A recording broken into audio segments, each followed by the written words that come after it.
বিকালে পুকুর পাড়ে ঘুরতে এসে অনেক সুন্দর একটি সানসেট দেখতে পেলাম। রাত্রে আমাদের মুরগিগুলো চলে আসছিল, আলহামদুলিল্লাহ। আসসালামু আলাইকুম এভরিওয়ান। আজকে রাতে আমাদের মুরগির বাচ্চাগুলো আসবে ইনশাআল্লাহ। সো তার জন্য আমরা প্রস্তুতি নিলাম। চারিদিক দিয়ে বেড়া দিয়ে মাঝখানে আমরা লিটার দিয়ে নিলাম। তারপর আমরা বিকালে ঘুরতে বের হয়েছিলাম। ঘুরতে এসে দেখি কি রাস্তার উপরে খড় শুকাতে দিয়েছে। পুকুরের পানিটা একদম শান্ত ছিল। আকাশের দিকে চোখ যেতেই দেখলাম অনেক সুন্দর একটি সানসেট। সানসেট দেখে আমাদের হৃদয়টা একদম জুড়ে গেল।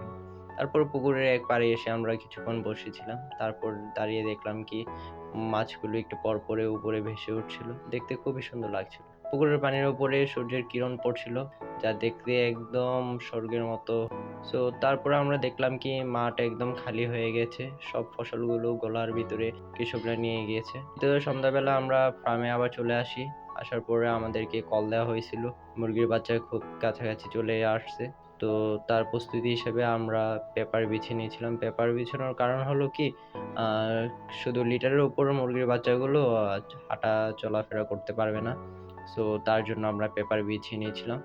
দেখতে দেখতে ছোট মামা পেপারগুলো খুব যত্ন সহকারে বিছাচ্ছিল। পেপারগুলো প্রায় বিছানো শেষ। আপনারা আমার মামার জন্য, আমাদের জন্য দোয়া করবেন। আমরা যেন ভালোভাবে ফার্মের কাজগুলো করতে পারি। সো আপনারা আমাদের সাথে থাকবেন। দেখবেন আমাদের ধীরে ধীরে পথ চলাগুলো। ইতিমধ্যে ফার্মের ভিতর মুরগির বাচ্চাগুলো চলে আসছে। চারদিকে মুরগির বাচ্চাগুলোর বক্সগুলো রাখছি আমরা। একটু পরে ঢালা হবে। সো আমরা ডায়মন্ড থেকে মুরগির বাচ্চাগুলো আনছিলাম। তো এখন এক মামা ভিতরে ঢুকে দেখছে সব ঠিক আছে কিনা। তারপর তিনি এক ট্রে মুরগির বাচ্চা ডাললো। মাশাআল্লাহ, মুরগিগুলো অনেক সুন্দর ছিল, অ্যাক্টিভ ছিল। সো তারপর তিনি আবার আরেক ট্রে ঢালবেন। আহ, তারপর আমার ছোট মামা এখন এক ট্রে মুরগি ঢালবে। মাশাআল্লাহ, ছোট মামা খুব খুশি ছিল সেদিন। আম, এখন আমার ছোট ভাই একটু পর মুরগির বাচ্চা ঢালবে, আপনারা দেখতেই পাবেন। ছোট ভাইও আমার মামার সাথে থাকছে, দেখছে, ফার্মের কাজগুলো করছে। তারা দুইজন মিলে ফার্মটা খুব সুন্দরভাবে এগিয়ে নিয়ে যাবে, আমি যতটুকু মনে করি।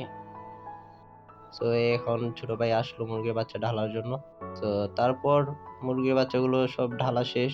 এখন শুধু এদেরকে দেখাশোনা করার পালা। আর এদিক দিয়ে বক্সগুলা একটু পর আমরা সরিয়ে নেব। তারপর আমরা বসে বসে মুরগিগুলা দেখব। আর ইতিমধ্যে ভিতরে আমরা খাবারের ট্রে, পানির ট্রে গুলো রাখিয়া দিয়েছি। তারপর একটা লাঠির সাহায্যে মুরগিগুলাকে একটু অ্যাক্টিভ রাখার চেষ্টা করছি। আলহামদুলিল্লাহ, আল্লাহ হাফিজ।